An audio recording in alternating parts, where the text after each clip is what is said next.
You can rent a Seoul apartment and still need roughly $500,000 before moving in. You do not own the home. You may not even pay normal monthly rent. You hand the landlord an enormous refundable deposit instead. In Tokyo, moving in can cost several months of rent through deposits, key money, and fees. New York usually limits the security deposit to 1 month. Same basic product, a rented apartment, but completely different amounts of capital. So why can becoming a tenant require more cash than buying a house somewhere else? Renting is supposed to solve one of the biggest problems in property ownership, the down payment. A buyer might need $50,000, $100,000, or $200,000 to secure a mortgage. A renter avoids that entirely. They don't buy the property, they just pay as they go. At least that is the standard assumption.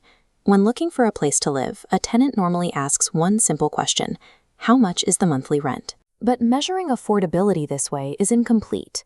To understand a city's actual barrier to entry, we have to ask 3 precise questions: how much rent each month, how much money must be provided before move-in, and how much of that money is actually refundable. This chart compares 5 identical apartments in 5 different cities. Each creates an effective housing cost around $2,000 a month. In City A, the move-in requirement is 2 months of cash, around $4,000. In City B, institutional fees push the Day 1 requirement to $8,000. In City C, you write a check for the entire year up front.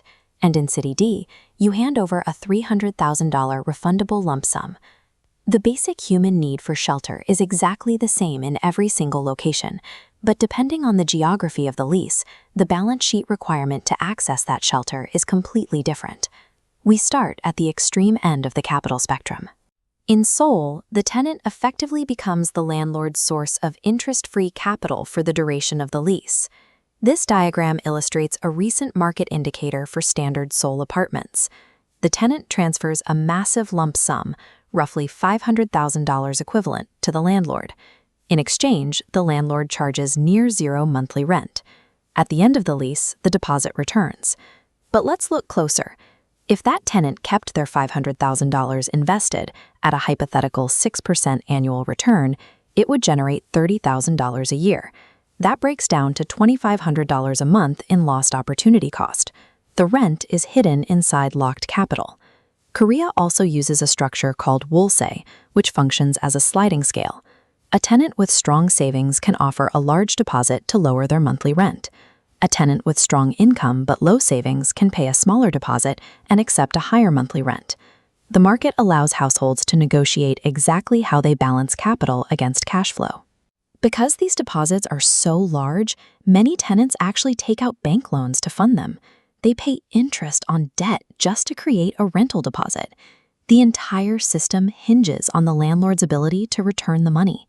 If property prices fall, a family's financial position is immediately threatened.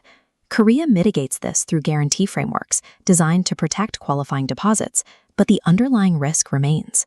Traditional affordability metrics divide rent by income. Seoul requires a second ratio, deposit divided by wealth. A young professional earning $120,000 a year with only $20,000 in savings has fewer housing options than a retiree earning $50,000 a year who possesses $400,000 in cash. The rental market acts as a wealth barrier. Tokyo approaches the capital problem differently. It rarely demands 6-figure deposits. Instead, it relies on a death by 1,000 fees model. This chart builds the move-in stack for a traditional Tokyo lease. You start with the first month's rent, then add a security deposit. Next is Raikin, or key money, a traditional non-refundable payment to the landlord. Then layer on the agency commission, a commercial guarantor company fee, fire insurance, lock exchange, and cleaning fees. A listing for $1,500 a month might demand nearly 5 months of cash before moving in. Fly over to Dubai, and the entry barrier changes shape again. Here, the security deposit is usually a modest percentage. The liquidity burden historically comes from the payment schedule. Dubai rents are often quoted annually. Traditionally, landlords collected that $36,000 total via 1, 2, or 4 post-dated checks.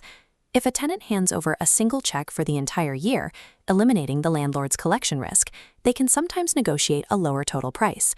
As of 2026, the market is shifting towards flexible monthly or quarterly payments, but the traditional check system still proves a powerful economic point. Providing upfront capital buys a cheaper lease. Tokyo and Dubai prove that access to a home depends on a household's ability to absorb institutional friction and rigid timing demands. In contrast, Western regulatory models actively target the upfront cash requirement. New York City limits standard residential security deposits to exactly 1 month's rent.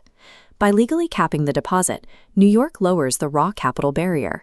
But landlords respond by intensifying the income test. In the private market, a standard convention is asking applicants to prove an annual gross income equal to 40 times the monthly rent. The city screens tenants not through large cash reserves, but through proof of future cash flow. England applies a similar philosophy. For covered residential tenancies, security deposits are generally capped at 5 to 6 weeks of rent. Capping deposits lowers the initial hurdle, but the high continuous rent remains. The policy shifts the entire burden into the monthly payment.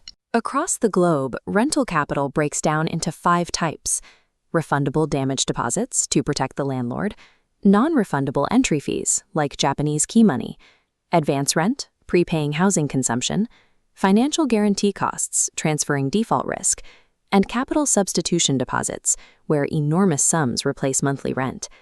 We naturally assume that if a deposit is refundable, it costs us nothing. That is a complete illusion. Hand a landlord $100,000 for 2 years, and even if every single dollar is returned, inflation has eroded its purchasing power. The time value of money means you paid for that apartment in foregone yields. Heavy deposits also create the moving twice problem. Imagine your $100,000 deposit is locked with your current landlord, but your new landlord demands $120,000 upfront. For the days or weeks between those 2 transactions, you face an extreme liquidity gap. You are wealthy on paper, but financially paralyzed in practice. A fully refunded deposit is never economically free. The tenant always pays the price through lost liquidity, time value, and systemic transition risk. This graphic reveals how we should actually read a rental listing. The left side shows what real estate platforms advertise, a single monthly price. The right side shows the 4 true costs of the lease: the monthly rent, the upfront cash required on day 1, along with the non-refundable fees, and the capital locked until you finally exit. No system makes housing free. New York demands relentless income. Seoul demands immense capital. Tokyo demands institutional fees. Dubai demands rigid payment timing. They are all simply deciding when and how the renter pays. Monthly rent only tells you the price of occupying the apartment for 30 days. It tells you nothing about the financial conditions required to enter the front door. The apartment is exactly the same. What changes is the complex financial architecture required to receive the keys. We don't just ask how much money you have, we ask where that money works.